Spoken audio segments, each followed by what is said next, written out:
से एकटा कैंप छै और एहि के बगल में ई सब जतेक मंदिर छै अहाँ देख रहल छियै एतय कहल जाइ छै जे गंगा की फसल है। ई एकटा मतलब पैघ मंदिर कहल जा सकै छै, बहुत पुरातन मंदिर छै। राजनगर में छी हम सब अखन और राजनगर की मंदिर अहाँ सब देख रहल छियै। ई एपिसोड 2 कहि सकै छियै एकरा। और कनिक हम इम्हरो घुमा लै छी, अहाँ देख लियौ, खुदसँ देखियौ केहन केहन विरासत छलैए।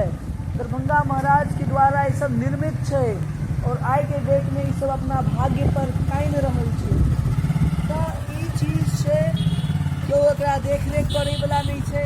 जाधरि दरभंगा महाराज छलखिन हैं ताधरि ई सब चीज के मेंटेन छलैए और अखन जे छै ई सब सबटा मिला जुला कऽ खत्म भऽ चुकल छै। और अहाँके लगभग में हम पूरा मंदिर के छै से लुकअप देखा रहल छी जे केना कऽ ओहि समय में बनायल गेल हेतै। ई सब सबटा स्ट्रक्चर्ड छै। एतऽ लोग सब आबै छै, देखियौ कतेक नीचा में गंदगी तऽ देखियौ। ई चीज छै। एहि के लेल अहाँ सब कतेक मैथिल एहन छियै जे ठाढ़ होबऽ के लेल अपना आप के मतलब तैयार करऽ चाहै छियै। ई सब सबटा चीज देखियौ, एहिठाम लोग मजा लुटि कऽ और एकरा छोड़ि दै छै एहिना जस के तस। और ई एतेक पुरान मंदिर छै और एकर जे छै से दुर्भाग्य ई छै जे ई एकर साफ सफाई आसपास में देखियौ बाहर में इएह अगर बाहर सब में अगर एहि तरह के मंदिर रहितै तऽ एकरा कल्चरल हेरिटेज के रूप में एकटा हेरिटेज के रूप में राखल जैतै। लेकिन देखियौ वहाँ चारू कात देखियौ तऽ महीष चरै छै, तऽ लोग कूड़ा कचरा फेंकने छै। 2-4 आदमी छै जे जाके मंदिर जाइ छै और आबि जाइ छै, बस काज खत्म। ई छै असलियत। ई अइ अहाँके असलियत, अहाँके मिथिला के असलियत अइ। एहि असलियत के अहाँ कतेक स्वीकार करबै हमरा नहीं पता अछि, लेकिन ई सब फैक्ट छै। अहाँ देखियौ एहि के अंदरो में छै, एहिठाम जे छै से पूरा अंदर तक जे छै से देखियौ छै कतेक बड़का मैदान, लेकिन ई सब सबटा जे छै से बेकार बनल पड़ल छै। किया एतै अहाँ ओतऽ केओ कहै छै लोग जे एतऽ पर्यटक सब नहीं आबै छै। किया के एतै पर्यटक सब? ई स्थिति के देखऽ लेल एतै पर्यटक सब? अतः भारत सरकार होइत या फिर बिहार सरकार होइत, मिथिला के नाम पर किछु काज नहीं करऽ चाहै छथि। इहो एगो कारण छै, चूँकि एतुका आदमी के एहि तरह के एटमॉस्फेयर बर्दाश्त भऽ चुकल छै और ओ चाहै छै जे कहुना कऽ हमरा जीवन जीवऽ के। एतऽ केरा के गाछ देखियौ, ई सब सबटा पुरातन समय में एकटा मिथिला के लोग पुष्कर के काज करै छलैए और आइ के डेट में ई एगो विधि व्यवहार मात्र रहि चुकलैए।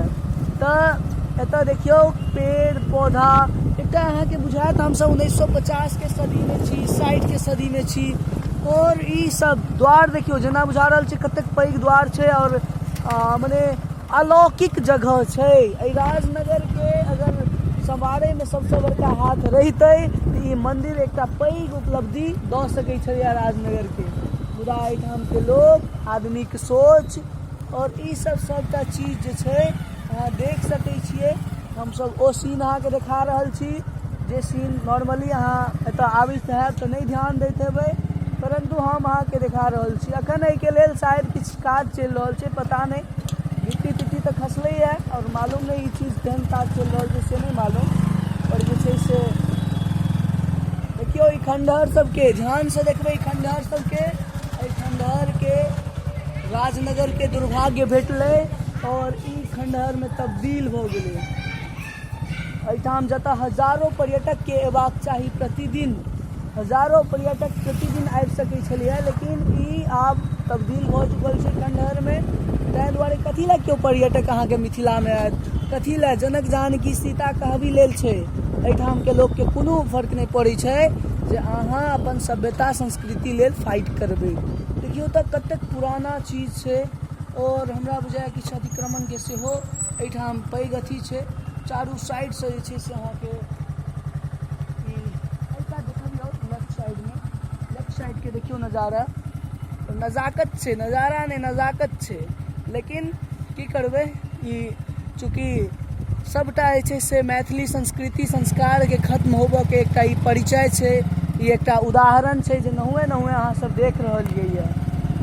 अगर एतुका लोग, एहि समाज के लोग, एहि मिथिला के लोग के ई ख्याल रहितै तो अपन मिथिला लेल, अपन मैथिली संस्कृति के लेल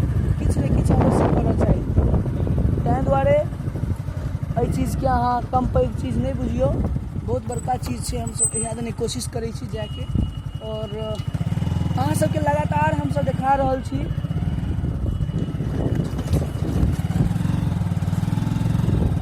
देखियो पुराना चीज कते पुराना छै। किला के सब द्वार छै, चारू कात जेना खम्भा घर के तनने रहै छै बरेरी बना कऽ, ओ जे छै से अहाँ देखियौ छै। मतलब एहिठाम एबै तऽ अहाँके पूरा कन्फ्यूज भऽ जेबै, और धीरे धीरे देखियौ टूटि रहल छै, सबटा टूटि रहल छै, धराशायी भऽ रहल छै। आबऽ वाला समय में सब पूरा के पूरा खंडहर में तब्दील हो जेतै, और तैयो आदमी के कोनो फर्क नहीं पड़तै, कोनो फर्क नहीं पड़तै। अहाँ देख सकै छी चारू द्वार पर 4टा हाथी छै। हमरा बुझा रहल है हाथी में किछु सुधार कयल गेलैए, बाकी सबटा चीज अहिना छै। और अंदर में सेहो कनिक हम कोशिश करब आगे देखाबऽ के। अंदर में चलू, हम अहाँके देखाबऽ के कोशिश कऽ रहल छी। ई तस्वीर अहाँके जे भेट रहल है, यूनिक तस्वीर है। अहाँ आबैत हैब कोनो फंक्शन में राजनगर, और भले ही अहाँ एहि पर ध्यान नहीं दैत हेबै, तो ध्यान दियौ तऽ अखन अगर अहाँके पता चलत जे कई तरह के पुराना चीज छलैए, और अखन ई सबटा चीज खत्म भऽ रहल छै। देखियौ कतेक जंगल छै। अगर भारत सरकार चाहिते तो मिथिला के लेल, या बिहार सरकार के ध्यान रहिते तो मिथिला के लेल ई सबसे पैघ एगो हम बुझै छियै जे काज भऽ सकते। ई जंगल छै, पूरा पूर्ण रूप से जंगल छै। एतऽ लोग एंजॉयमेंट के लेल, और सबटा एतऽ धीरे धीरे बाहरक जे मने अपर्याय जकरा कहै छै, जे मतलब खराब संस्कृति छै, नहुए मिथिलाओ एडप्ट कऽ रहल है।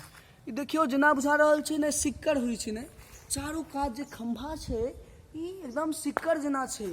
ई मतलब एकर खूबसूरती कहियो या जे कहियो, देखियो कतेक गजब के छै स्ट्रक्चर। स्ट्रक्चर के मतलब बनाबऽ समय में कतेक ज़्यादा एतऽ अलग अलग टेक्निक के यूज कयल गेल हेतै, लेकिन आइ ई सबटा बेकार भऽ चुकल छै, चूँकि एकरा देख रेख करै वाला केओ नहीं छै। तो ई सब चीज अहाँके हमसब देखेलहुँ हैं एखन, और किछु किछु मंदिर छै, और चलू हमसब देखाबै छी अहाँके।